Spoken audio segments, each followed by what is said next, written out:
মনোচুম কিচেনলৈ সকলোকে স্বাগতম জনাইছোঁ। আজি মই মাছৰ কণীৰ এটা ৰেচিপি লৈ আহিছোঁ। মাছৰ কণী সকলোৱে ভাল পায়, মই ভাবোঁ মাছৰ কণী সকলোৱে ভাল পায় আৰু সকলোৰে ৰন্ধন প্ৰণালী অলপ বেলেগ বেলেগ আছে।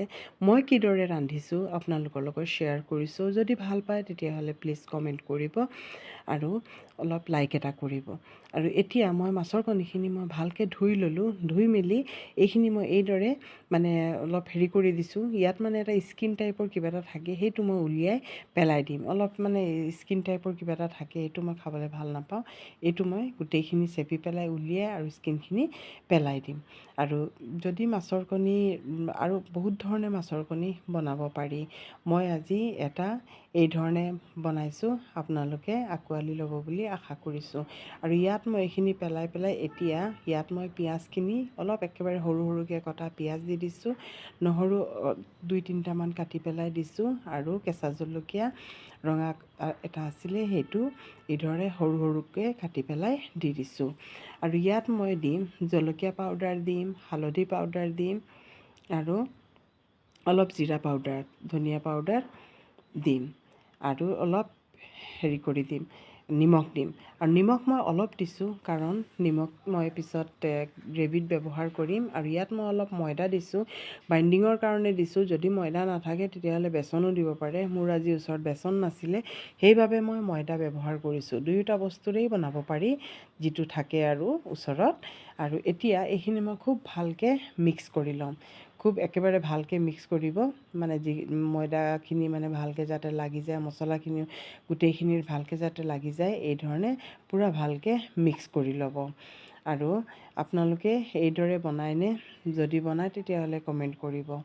এতিয়া মই এখন ফ্ৰাইং পেন পাতি লৈছোঁ আৰু অলপ মিঠাতেল দিছোঁ। দি পেলাই এতিয়া মই এই তেলখিনি অলপ গৰম হোৱাৰ পিছত এই গোটেইখিনি মই ইয়াতে ঢালি দিম। আৰু ফ্লেমটো মই একেবাৰে ল' ৰাখিম। ফ্লেমটো ল' ৰাখি পেলাই আৰু গোটেইখিনি মই এই ধৰণে চাওক, মই এই ধৰণে মেলি দিছোঁ। গোটেইখিনি এই ধৰণে মই কৰি দিম। তেতিয়া কি হ'ব, এটা একেবাৰে সমান হৈ যাব। তেতিয়া কাটোতেও আমাৰ ভাল লাগিব। এতিয়া চাওক, চামুচেৰে গোটেইখিনি মই ধুনীয়াকৈ সমান কৰি লৈছোঁ। এই ধৰণে গোটেইখিনি সমান কৰি ল'ব, তেতিয়া দেখিবলৈও ভাল লাগিব আৰু চব ফালৰ পৰা সোনকালে সিজিব, ভালকৈ সিজিব। আৰু এতিয়া এইখিনি এই ধৰণে দি পেলাই আৰু ফ্লেমটো একেবাৰে ল' কৰি পেলাই মই ঢাকি পেলাই থৈ দিম। অলপ সময় লাগিব, কিন্তু ঢাকি পেলাই থৈ দিম। আৰু এতিয়া মই লৈছোঁ অলপ নহৰু, বিলাহী আৰু কেঁচা জলকীয়া, এইখিনি মই ভালকৈ পিচি ল'লোঁ। আৰু এতিয়া মই এইটো বাতি এটাত ট্ৰান্সফাৰ কৰি দিম। আৰু চাওক, এইখিনি এটা বাতিত ট্ৰান্সফাৰ কৰি দিছোঁ। আৰু ইয়াত মই এতিয়া মছলা দিম। ইয়াত মই মছলা বেছি তেনেকৈ একো মছলা ব্যৱহাৰ নকৰোঁ। মই জলকীয়া পাউডাৰ দিছোঁ, হালধি পাউডাৰ দিছোঁ আৰু জিৰা পাউডাৰ দিম। আৰু অলপ মই জালুকৰ পাউডাৰ দিছোঁ। জালুকৰ পাউডাৰ দিলেও খুব ভাল লাগে, বা থেতালি পেলাই দিলেও খুব ভাল লাগে। আৰু চাওক, আমাৰ হৈ গ'ল। এতিয়া মই এইটো লুটিয়াই দিম। আৰু চাওক, এই ধৰণে লুটিয়াই পেলাই অলপ দেৰি আকৌ মই ঢাকি পেলাই থৈ দিম। অলপ দেৰি ঢাকিম, বেছি দেৰি নহয়, নহ'লে কাটিবলৈ দিগদাৰী হৈ যাব, তলফালে টান হৈ যাব। আৰু এতিয়া ইয়াত মই 2টা ইলাচি আৰু 2টা লঙো দি দিছোঁ। আৰু গোটেইখিনি মই মছলা মিক্স কৰি পেলাই ৰাখি থৈ দিম। তেতিয়া কি হ'ব, শুকান মছলাখিনিও অলপ ফুলি যাব, তেতিয়া গ্ৰেভিটো ভাল হয়। আৰু অলপ দেৰিৰ পিছত আকৌ মই ঢাকনখন খুলি পেলাই এতিয়া এটা শ্বেপত মই কাটি ল'ম। আৰু চাওক, মই এই ধৰণে অলপ স্কুৱাৰ শ্বেপত কাটিছোঁ। আৰু এইখিনি ধুনীয়াকৈ মই কাটি ল'ম। আৰু কিন্তু এটা কথা, বহুত দেৰিলৈকে নথ'ব লুটিয়াই মেলি, নহ'লে পিছত কাটিবলৈ কিন্তু বহুত দিগদাৰী হৈ যায়। কাৰণ তলফালে যদি অলপ হাৰ্ড হৈ যায়, পিছত ভালকৈ কাটিব নোৱাৰি, ধুনীয়াকৈ শ্বেপ এটা নাহে। আৰু মোৰ চাবচোন, খুব ধুনীয়া এটা স্কুৱাৰ শ্বেপ আহি যাবগৈ। আৰু মই গোটেইখিনি কাটি লৈছোঁ। কাটি পেলাই এতিয়া মই অলপ দেৰি গেছত ৰাখিম। তাৰপিছত মই বেলেগ এখন কেৰাহী পাতিম। এতিয়া মই এখন কেৰাহীত অলপ মিঠাতেল দি লৈছোঁ। গ্ৰেভিৰ কাৰণে মই ৰেডি কৰিছোঁ।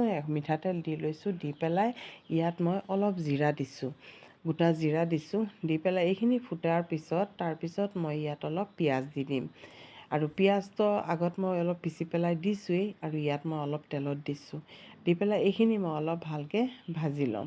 খুব অলপ ভালকৈ ভজা হোৱাৰ পিছত তাৰপিছত মই যিখিনি মই মছলা বনাই থৈছিলোঁ সেই মছলাখিনি দিম। আৰু ইয়াত মই অলপ এতিয়া নিমখ দি দিছোঁ, তেতিয়া পিঁয়াজখিনি সোনকালে সিজি যাবগৈ। আৰু নিমখটো মই বৰ বেছিকৈ দিয়া নাই, কাৰণ যিহেতু আমাৰ মাছৰ কণীখিনিত আছেই নিমখ, সেইকাৰণে ইয়াত অলপকৈ নিমখ দিছোঁ। আৰু যেতিয়া পিঁয়াজ ভজা হৈ গ'ল, তেতিয়া মই ইয়াত তেজপাত এখন দি পেলাই আৰু যিখিনি মই মছলা পিচি থৈছিলোঁ সেই মছলাখিনি মই দি দিছোঁ। এতিয়া মই এইখিনি গেছৰ ফ্লেমটো অলপ হাই কৰি পেলাই এইখিনি এইদৰে অলপ ভালকৈ লৰাই ল'ম, তেতিয়াও কেঁচা গোন্ধটো অলপ মৰি যাবগৈ। আৰু এতিয়া এইখিনি ভালকৈ লৰোৱাৰ পিছত মই অলপ পানী দি লৈছোঁ, কাৰণ নহ'লে মছলাটো জ্বলি যাব। জ্বলি গ'লে আৰু আমাৰ ৰেচিপিটো একেবাৰে বেয়া হৈ যাব, খাবলৈ একেবাৰে সোৱাদ নোহোৱা হৈ যাব। এতিয়া মই এইখিনি অলপ ঢাকি পেলাই থৈ দিম, যেতিয়ালৈকে ওপৰত তেল বিৰিঙি নাহে। চাওকচোন কিমান ধুনীয়া পিচ ওলাইছে মাছৰ কণীখিনিৰ, একেবাৰে স্কুৱেৰ পিচ ওলাইছে, স্কুৱেৰ শ্বেপটো ইমান ভাল লাগিছে। আৰু এতিয়া মই এইখিনি চাওকচোন ওপৰেদি তেলটো বিৰিঙি আহিছে, তাৰমানে আমাৰ মছলাখিনি ভালকৈ সিজি গ'লগৈ। আৰু এতিয়া এইখিনিত মই অলপ পানী দিম, কাৰণ যিহেতু বেছি গ্ৰেভিটো ডাঠ হৈ আছে, কাৰণ মাছৰ কণীত ভালকৈ মছলাটো সোমাব নোৱাৰিব, সেইকাৰণে অলপ মই ইয়াত পানী দিছোঁ। পানী দি পেলাই তাৰপিছত মই উতলিবলৈ থৈ দিম। উতলাৰ পিছতহে মই এইখিনি দিম। আৰু যদি ভাবে আপোনালোকে এনেই খাবলৈ, এনেও দাইল ভাতৰ লগতো খাব পাৰে, যিটো মাছৰ কণীটো যিদৰে বনাইছোঁ, মই অলপ গ্ৰেভি দি পেলাই বনাইছোঁ, ভাল লাগে আৰু তেনেকুৱা খাবলৈ। আৰু এতিয়া এইখিনি উতল অহাৰ পিছত তাৰপিছত মই মাছৰ কণীখিনি ইয়াত দি দিলোঁ। আৰু এতিয়া আৰু মই 2 মিনিটমান অলপ উতলাম, তেতিয়া মাছৰ কণীৰ ভিতৰত মছলা নিমখ গোটেইখিনি ভালকৈ সোমাই যাব। আৰু এতিয়া অলপ দেৰি উতলোৱাৰ পিছত মই গেছটো বন্ধ কৰি দিম।